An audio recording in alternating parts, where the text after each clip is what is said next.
Selamat malam, sahabat Petra yang dikasih Tuhan. Malam hari ini, Rema, renungan malam akan dilayani oleh Ibu Pendeta Emeritus Janti Dirja dari GKM Yogyakarta dengan tema Bagaimanakah pemberian Anda? 1 Korintus 16 ayat 2. Mari sahabat Petra, kita menyiapkan hati untuk mendengarkan, merenungkan firman Tuhan. Selamat bersekutu dan Tuhan Yesus memberkati. Mari kita berdoa. Terima kasih Tuhan untuk kesempatan merenungkan firman Tuhan pada malam ini. Mohon Roh Kudus memimpin kami, menerangi hati dan pikiran kami untuk mengerti firman Tuhan dan melakukannya dalam hidup kami. Dalam nama Tuhan Yesus kami berdoa. Amin. Pembacaan firman Tuhan diambil dari 1 Korintus pasal 16 ayat 1 sampai 4. Bantuan untuk jemaat di Yerusalem. Sekarang tentang pengumpulan uang bagi orang-orang kudus, hendaklah kamu melakukannya sesuai dengan petunjuk-petunjuk yang kuberikan kepada jemaat-jemaat di Galatia. Pada hari pertama, setiap minggu, hendaklah kamu masing-masing sesuai dengan apa yang kamu peroleh, menyisihkan sesuatu dan menyimpannya, supaya jangan pengumpulan itu baru diadakan pada saat aku datang.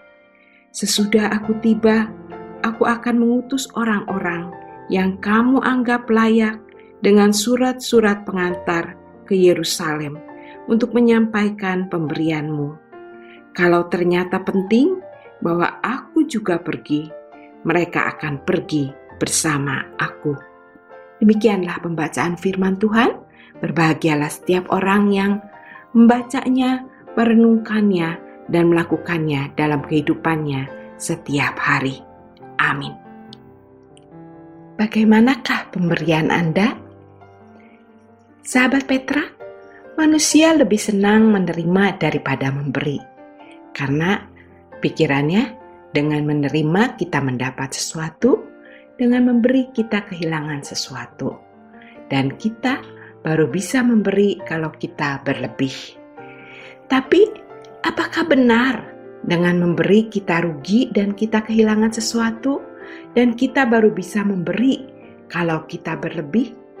Mari kita lihat 1 Korintus 16 ayat 2. Dalam ayat ini dikatakan, pada hari pertama dari tiap-tiap minggu, hendaklah kamu masing-masing sesuai dengan apa yang kamu peroleh, menyisihkan sesuatu dan menyimpannya di rumah, supaya jangan pengumpulan itu baru diadakan kalau aku datang. Dari ayat ini, kita lihat 3 hal penting tentang persembahan.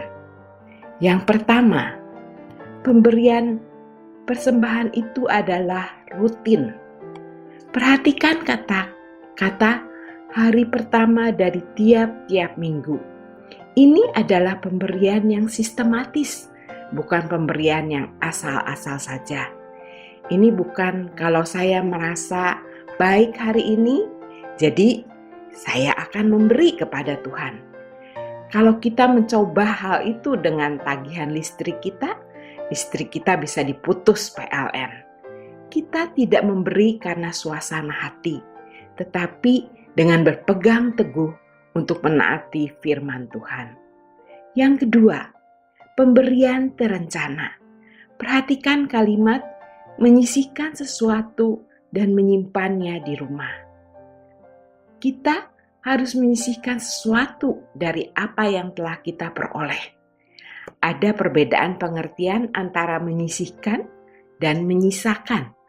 Menyisihkan adalah tindakan mengambil atau mencadangkan atau memisahkan sebagian dari milik kita untuk keperluan pihak lain.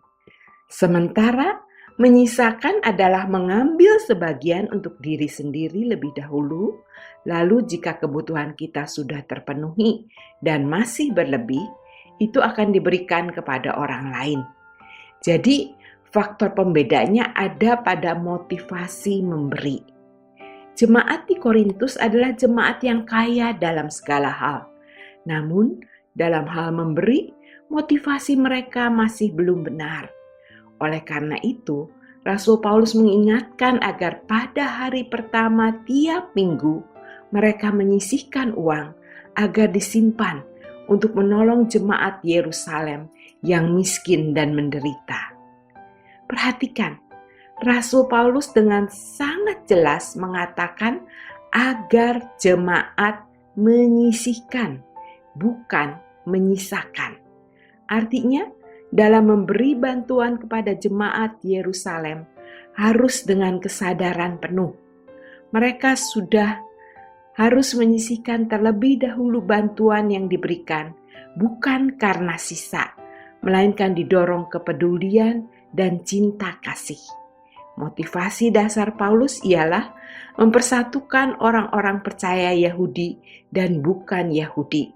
Harapannya ialah pernyataan kasih dari orang-orang bukan Yahudi ini dapat membantu membangun jembatan di antara dua kelompok tersebut.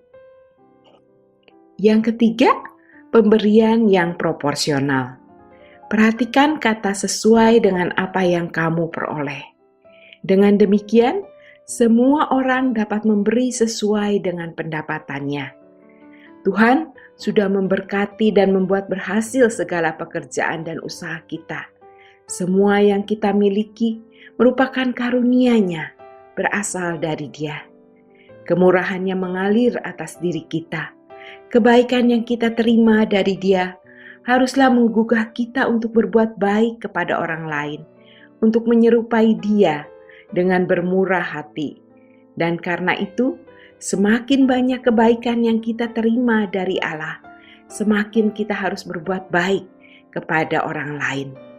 Jumlahnya tergantung pada berapa banyak yang telah kita sisihkan. Sisihkan sebanyak Tuhan memberkati kita, sepadan dengan itu. Jika Tuhan memberkati keuangan kita, kita harus mempertimbangkan untuk meningkatkan pemberian kita.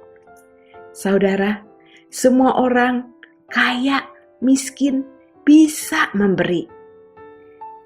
Kami pernah punya suatu teladan hidup. Ada seorang jemaat kami, dia bukan orang kaya. Dia bekerja sebagai kuli gendong di pasar.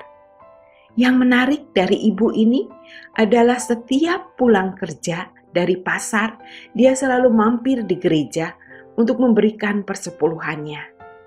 Ibu ini bisa memberi dengan hati yang gembira karena dia tahu bahwa dia sanggup menyisihkan sesuatu.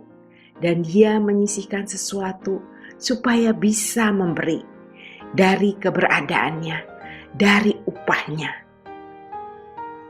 Kita bisa memberi dengan sukacita, karena prinsip memberi bukanlah kehilangan sesuatu. Kita bisa memberi karena kita punya sesuatu untuk berbagi. Lewat renungan malam ini, kita ditantang untuk memeriksa ulang seluruh motivasi dalam memberi. Baik memberi kepada orang lain sebagai bantuan atau sebagai persembahan kepada Tuhan melalui gereja. Apakah setiap pemberian diberikan secara sukarela dengan penuh kesadaran atau kita memberikan hanya dari sisa-sisa? Mari kita merenung sejenak. Memberi memang bukan suatu tindakan yang mudah. Oleh karena itu, mari kita memandang kepada teladan Tuhan sendiri. Semua pemberian Tuhan adalah yang terbaik. Ia selalu menyediakan yang terbaik bagi kita. Oleh karena itulah, kita seharusnya belajar memberikan yang terbaik juga baginya, termasuk menyisihkan yang terbaik bagi pelayanan. Selamat memberi dengan kasih dan sukacita. Tuhan memberkati. Amin. Mari kita berdoa.